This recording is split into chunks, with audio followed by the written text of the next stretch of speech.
Welcome to MMA Bros 2. This is Evan, and that's Kurt. I'm Kurt. That's me. How you doing, Kurt? Doing well. How are you doing? Doing We're, good. A lot's happened since the last show. but you forgot the part about how we're the self-proclaimed experts on Yeah, we MMA. are the self-proclaimed MMA experts, We know everything about MMA. bringing you our expert knowledge on everything MMA related. Something in your eye? Yeah, got something in my eye. Anyway, yeah, there's a lot to talk about. Lots has happened since we last talked about 2 weeks ago. Yeah, so we want to start out by recapping the UFC in Australia. We both predicted the Hunt Bigfoot fight. It turned out to be probably one of the best fights I've ever seen. Dude, walking away from that fight, I mean, those guys can take some serious punishment. Are there any other two human beings on the planet that could be punched in the face so much and still walk around and punch each and yeah, there's so many times when Bigfoot would just take a giant right hand or left hand from Hunt, just huge, like right to the face, and come back from it. I don't understand. It Yeah, I was think I think anybody else would have gone down with the barrage of punches. Well, he did put Bigfoot down, but what's funny about Hunt is when I think it was the first or second round where he knocked him down and kind of just slowly walked over there. well, I think he thought he knocked him out because he hit him as hard as he could hit somebody. And I and, don't think and yeah, hit someone like that and them to stand back up. Really. If you look back, he hit him hard right in the middle of the face. yeah, it's pretty crazy. The one beef I had with the fight was I think it was the fourth or fifth round. It's been a couple weeks, but right when it seemed that Hunt was about to put him away, he had staggered him with shot after shot after shot. The ref breaks him up to check. It didn't even seem to be that bad of a cut, and really gave Bigfoot a breather there for a good minute or so. That's really the only reason Bigfoot drew in this was because of that stoppage. Because at that point, Bigfoot unable to respond, and Hunt was teeing off on him. And I really thought that he was about to go down. And maybe I was wrong. Maybe it's impossible. But has Bigfoot been knocked out before? Well, Velasquez has finished him by TKO, I believe. I don't Wasn't think he that was just knocked out cold, but he just was in a pool of blood by the end of the fight. a bloody mess? That's different. Yeah, the first Velasquez Bigfoot fight has to be one of the most brutal fights. I don't know if you remember that one, but Velasquez was swimming in a giant pool of blood. Was kind of resting on top it of. looked like something off of Dexter. It was like I don't know what kind of arteries Bigfoot has running through his forehead, but they're giant. Well, they have to be giant. Anyway, so what did you think of the draw, by the way? The scoring. I think that makes sense. It makes sense to me. There was enough back and forth that I think a draw made sense. Um,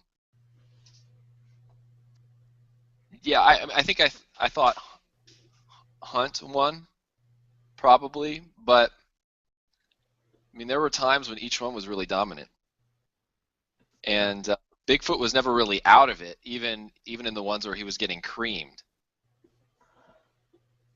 He'd be able to come back, exert some sort of punishment on Hunt. So Yeah, I kind of agree. I think I personally scored it for Hunt, but I don't think anybody really has a issue with the draw on that one. Now I have heard some people saying they want a rematch, but my opinion on that is it was such an epic fight. You can't recreate that. I don't care what you do. You rematch them. You can't top what they did, and I don't want to see them go through that brutality again anyway. So for me, I'm just like leave it how it was, leave it alone, and match them up with someone different. I don't really need to see a rematch. That fight was incredible and amazing, but I don't care what you do, you're not going to top it. So I say just leave it the way it is and have them move on with their careers. What do you think? Yeah, I think so, and I don't think that either of them are really good enough to ever be champion. And so I don't really think it's necessary to have a rematch. You can put them on two separate tracks, and I think both of them will end up losing. Just because maybe I could be completely wrong, but I don't think it's necessary for them to rematch. I'm not a huge fan of rematches. I just don't like, these trilogy fights, and I want to see more people fight different people. That's more interesting to me. Even the rematches that I really want to see, like Kane and JDS, they're not as interesting to me than, let's say, JDS and some other opponent he's never fought before. JDS Overeem, for example. Yeah, exactly. And so I think because you can only fight so many times in your life, and certainly so many times in a given year, I really think they should minimize these rematches.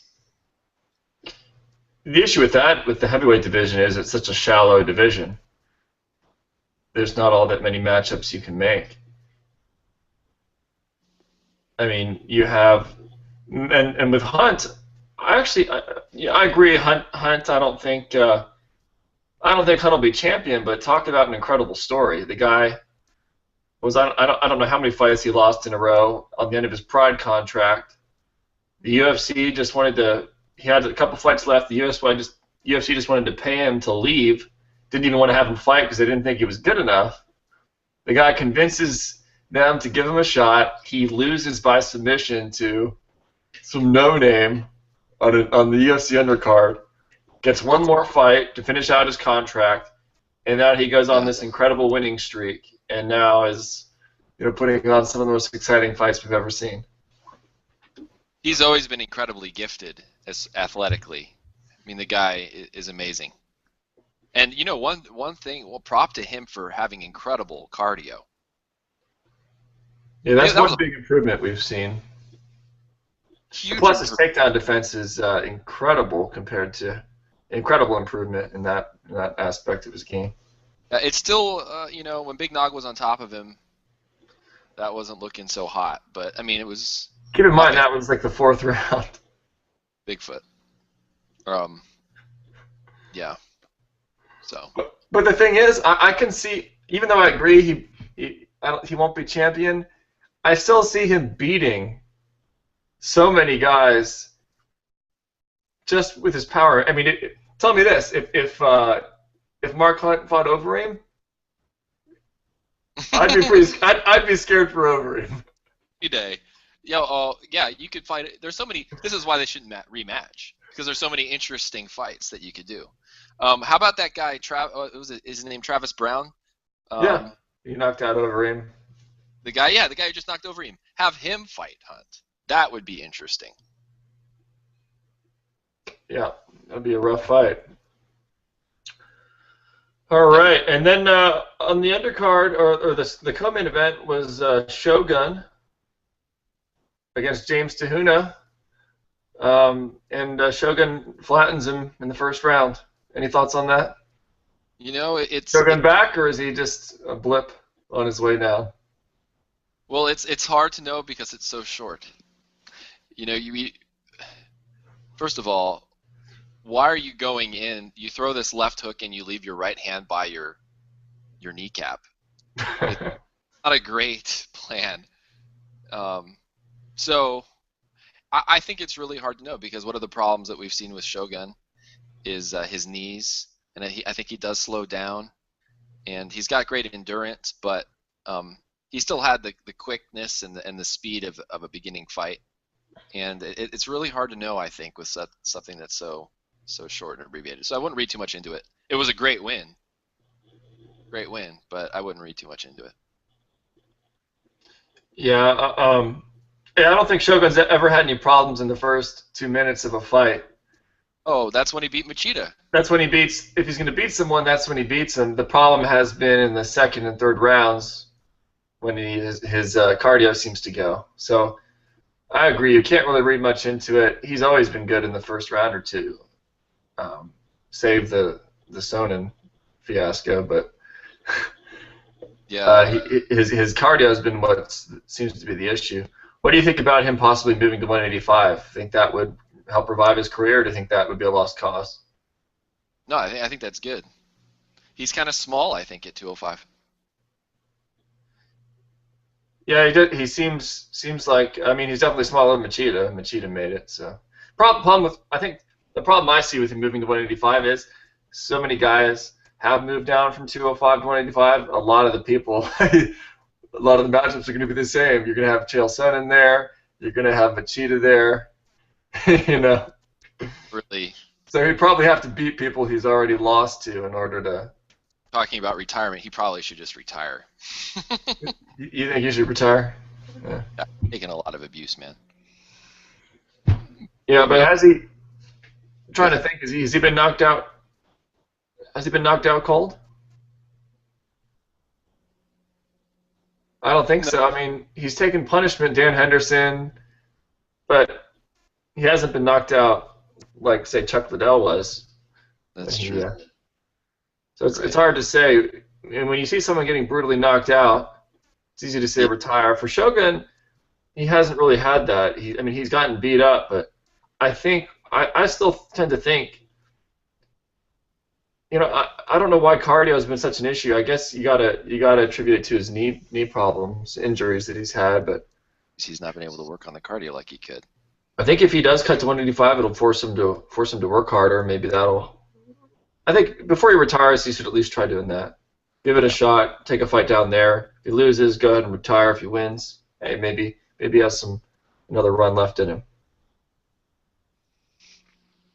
Are we going to talk about the UFC on Fox? Well, talking about retirement, let's go ahead and talk about George St. Pierre. George St. Pierre, I don't know. No one really knew what to think after his fight with Johnny Hendricks, but now he's come out and said that he's going to retire. Well, I always think it's. Have we talked about this before? It's just kind of weird when they interview someone who's been hit in the head so many times right after a fight. I mean, do you really expect them to be coherent? It's amazing how coherent they are, actually. Yeah, he got pretty beat up, and so it wasn't surprising to me that he didn't make a whole lot of sense. But yeah, he's retiring. What are the reasons? Well, it depends on who you talk to. I listened to an interview with his coach, Faraz Zahabi, who basically said that the reasons are personal issues that he doesn't want to go into. So really the cause seems to be unknown personal reasons. At least that's what Dana White and his coach are saying. Although when GSP was at GSP's press conference, he said that just the pressure of being the champion, the amount of pressure that was placed on him, because he comes across as being so such a perfectionist. So he overthinks everything. That's kind of his personality, is that he just thinks incessantly about what he does. And being the champion, he said that the way he explained it was that every fight, as soon as his fight was announced, he would constantly obsess about his opponent. He couldn't sleep. He had trouble with everything. He was stressed out of his mind, thinking about everything, every aspect, 24/7 until the fight happened. And taking 3 fights after his injury, pretty much back to back, the stress was just too much for him. His constant obsession with all of these fighters, the constant stress of being the champion. It's probably one of the reasons he's so good. Right, and so that's probably a double-edged sword. And he kind of reminds me of Anderson Silva when he lost to Weidman and was interviewed. It's of course he just got knocked out, but he almost seemed like he was happy to not be champion anymore. What do you think of Joe Rogan? What he said that he thinks that GSP might be missing time, talking about stuff on the show like being abducted by aliens or just parts of his day being completely wiped from his memory and not remembering them. I think that has more to do with his obsessive personality and less to do with any type of injuries he sustained. His coach was asked that question and said they've had his after every fight they've had his brain scanned and just to make sure there's nothing going on. There's absolutely nothing physically wrong with him. No signs of any type of injury or issues there. Okay. Well, he's probably able to get the best sort of medical attention and treatment in the world. Yeah. Certainly. So he did leave the door open to returning, but at least for the foreseeable future, he's given up the title. He's retiring. So is he the time, or is Anderson Silva the greatest of all time? Well, Anderson Silva is still fighting. So Or is the greatest of all time? So we don't even have to be talking about this. Who did you say? Fedor? Yeah, it's hard to judge when you got. The big thing with Fedor is he never got a run in the UFC, and so how many guys have we seen who rocked the world in Pride, rocked the world outside the UFC, and then came to the UFC and failed? So Anderson Silva himself is from Pride. So or no, not only from Pride. He was like Rage Cage, whatever that is, Rage in the Cage. He's from a bunch of different promotions, but it hasn't always been that way. Obviously, some of the Pride guys have done really well. Yeah. But yeah, you're right. Definitely the best welterweight we've seen. Heavyweight division was crap back then, though. Come on, all the good heavyweights were in Pride. Yeah, one thing you can say is he was definitely the most dominant there's ever been in the heavyweight division. The UFC back then had no heavyweight division to speak of. Just think of the guys that he was fighting. They're still fighting and doing fairly well in the UFC. Big Nog, Barnett. Or wait, he never fought Barnett, did he? That's one. Well, he was scheduled to fight him until Barnett tested positive and destroyed the whole Affliction organization along with him. But the thing you can say about Fedor is he fought every single person in his era. Every single fighter in his era he beat. And even the guys that were UFC champions during his time, Andrei Arlovsky and Tim Sylvia, when Pride fell, he went after them and he destroyed them viciously. And so how often can you say that about a fighter, that he completely demolished every fighter in his era? The guys he lost to, that was at the end of his career, people that had come along since then. Yeah. But you could say Anderson Silva did that. And GSP. Yeah. They really have beat everybody. It's interesting that you have these guys. They're you think you wouldn't, but still we have these guys that are coming to the top and really remaining on the top. Yeah. Yeah. And they're head and shoulder for long periods of time. They're just head and shoulders above their opponents. Yeah, it's odd. You wouldn't think it would happen. Yeah. As knowledge proliferates. Knowledge proliferates. Yeah, you think you'd see kind of an even, like in most sports, you think you'd see an even kind of an even progression from top to bottom, but it's not always that way. Sometimes you have these champions, special athletes, and they just and it's not just athletes. It has to be a combination of all sorts of different things that cause them to stand head and shoulders above even the best, the second best in their divisions for years. Well, talking about one of those guys, I think Demetrius Johnson. Well, one final thought on GSP. You think he should? You holding out hope? Think he should come back after he gets his personal problems taken care of, gets rid of the stress of being a champion? Think he'll want to come back and fight again? Think he'll do that, or you think he should just stay out, leave it the way it is? I always hate it when guys keep trying to fight past their prime, and I think seeing him fight Hendricks, you think you could see GSP is not the GSP he used to be.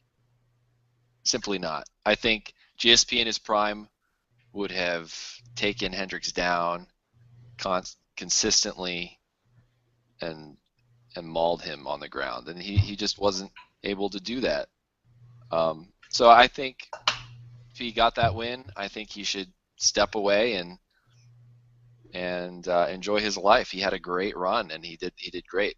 Don't stay in there and take. I mean, if he's perfectly healthy, can you have that sort of, fortune to go through and be the champion, and even any fighter in MMA, and be so healthy at the end of your career? I'd say you've been given a gift, man.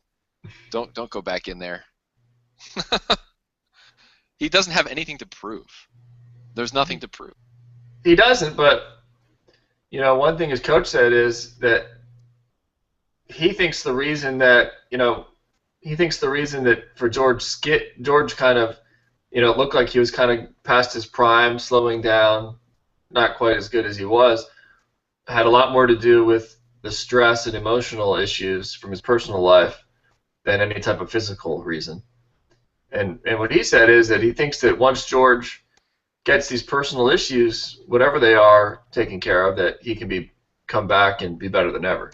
That's what his coach said. So I don't know. I think it is tempting to say, well, look at all he's done. You hate to see him come back and lose. It'd seem kind of just like spoiling the perfectly good career. But if that is the case, and you think his coach would know, then he can come back and be dominant for another couple of years. Why not? Point taken. Yeah. Who was the boxer who did that? Came back. He's doing quite well. Floyd Mayweather. Well, he was in jail, but yeah. Besides that, do his boxing. Yeah, that's true. Anyway, so yeah, you mentioned Demetrius Johnson. Yeah, I think he's going to be one of these guys that's hard to beat. He's just so quick. He's really technical, and I would not see him knocking out Benavidez. Like, no way. That would be I would see that as a grueling fight, but it was not. He's just so fast, and it's powerful. Yeah, you just don't. Yeah. Knocked him out. You don't normally expect to see such a vicious KO in the lighter weight classes like that, but Benavidez was out cold before he hit the ground. It was a one-punch knockout, and man, that little guy is scary. Yeah, when I watched the fight, I watched it after the fact, and I saw at the time of the fight, and obviously I saw, well, it didn't go the distance. So, as soon as I saw that, I was like, well, Benavidez must have knocked Demetrius out, because the way I was looking at that fight, I was like, well, if someone's getting KO'd, it's going to be Benavidez knocking out Johnson, because Johnson, he's kind of known for that more peppering striking style, not that KO power, and I was wrong. We hadn't really seen too much of that from him before, but he flattened him. Yeah, that guy. Well, I wouldn't want to fight him, even though I'm way bigger than him. But I don't know how to. I wouldn't want to. He's amazing. He's just amazing to watch. He's so fast and so powerful, and so versatile in what he's able to do. Where do you think he ranks as far as on a pound for pound list right now. Just going up. I don't know exactly where, but I got a feeling he's one of these guys that's going to be on top for a long time. Yeah, he definitely seems head and shoulders above everybody else. The only fighter to really give him a test so far since he's been champion is Ian McCall, Oh yeah, the guy with the disgusting mustache. Yeah, Uncle Creepy. But listening to him interviews and things, it seems like he has too many personal problems to really put it together and win. He may be talented enough, but he doesn't have the. It's not in a place where it seems like he can put that together. yep. And what about The other Uriah? fights, Uriah Faber. I always think like he's done, he's over, and then what? He's won the last four, Yeah, he's on a four-fight winning streak. and this one he outstruck the striker. Yeah, that was surprising. I mean, I think at this point Uriah Faber, I haven't checked, but I think he has more lost title fights, consecutive title fights, than probably anybody else in the UFC. Bottom But line is, but he's earned every one of them. I mean, and if they give him one now, he's definitely. I mean, four-fight win streak. You can't. The guy hasn't beaten the guys at the top, but he beats everybody else. So what are you going to do? You can't deny him a title shot if he's earned it. yeah, maybe make him fight the ex-champion or something. Well, he is the ex-champion. Uh, um, good. I do see him improving too. I think he's an improved version of himself. I think his striking is improving. That's kind of been a weak spot for him. Yeah. I just love the way he finished that fight, man. I love that he goes in there and he punches him hard, and then he finishes it with the guillotine. He finishes it with the submission. That is just a beautiful thing. What about Michael McDonald? He seems like such a great, talented, gifted fighter, but I think everybody that has seen his fights before can say he froze in this fight. He did not. When you compare this fight with his other fights, he goes out there and he attacks. He's aggressive, and he puts it on. This fight, he did absolutely. He really didn't do anything. He counter-struck. I don't think he ever went forward. Looks like he just froze out there. Yeah, I mean, you never know exactly what's happening, how he's feeling, or what's going on with him. It might be something like that, but yeah, he did not look very good. No, definitely didn't show many of the skills that he had shown in his previous fights. I think for him, he's been at this small little camp that he grew up training in, and I think it's probably time for him to move somewhere else. He needs to get out and get some better training, because it seems like, yeah, when he fought, I think he fought Barrow, and then this fight, he just seems like he freezes. Seems like he freezes in the big fights. Yeah, he does. He needs to get some better training partners. What about Uriah Faber? You give him what kind of chances do you give him in a rematch with Renan Barrow, or if they rematch, what type of chances do you give him? Or Dominic Cruz, if Dominic Cruz is healthy enough to come back and rematch. You got Dominic Cruz as the champion. You got Renan Barrow as the interim champion. Think he has enough to finally make it over the top against either of those? I don't know. I don't know if he does. They're both. He has trouble with the really dynamic strikers, it seems. Yeah, I don't know. I don't know if he has it, if he has what it takes. I don't think I think he'd lose again. I wouldn't Yeah. be putting. Well, after you lose 2 or 3 title shots, it's like, yeah, it's hard to pick him, right? I think he'll have to prove he'll have to prove everybody wrong, and but but just curious, who do you think's the better fighter between Dominic Cruz and Renan Barão? Bro. Barão. So you think even if Dominic Cruz comes back and and let's just say he's pre-injury Dominic Cruz, you still think Barão would beat him out for the title? Barão has not lost since 2005. Yeah. I mean, how many fights is that? I'm looking at this right now. He's 31. Yeah, he's won 31 fights in a row. Yeah. And I mean, some of those have been on big stages. So the last 1, 2, 3, 4, 5, 6, 7, 8 have been WEC or UFC. Yeah, he kind of goes on. Unfortunately, I think the guy is incredibly talented, but he goes unnoticed for the simple fact that he's interim champion. Everyone's like, well, Dominic Cruz is the real champion, but the guy has utterly dominated the divisions.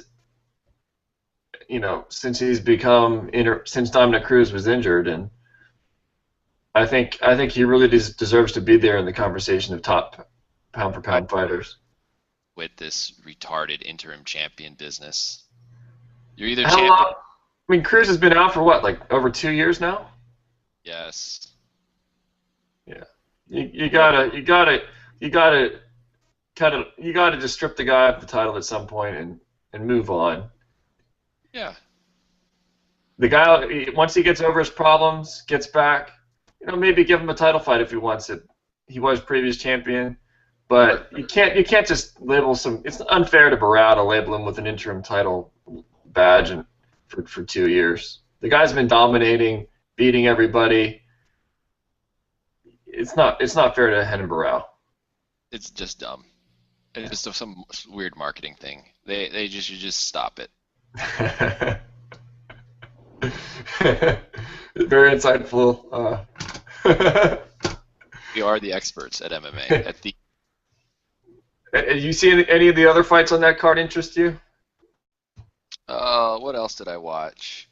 A lot of them went the distance. Those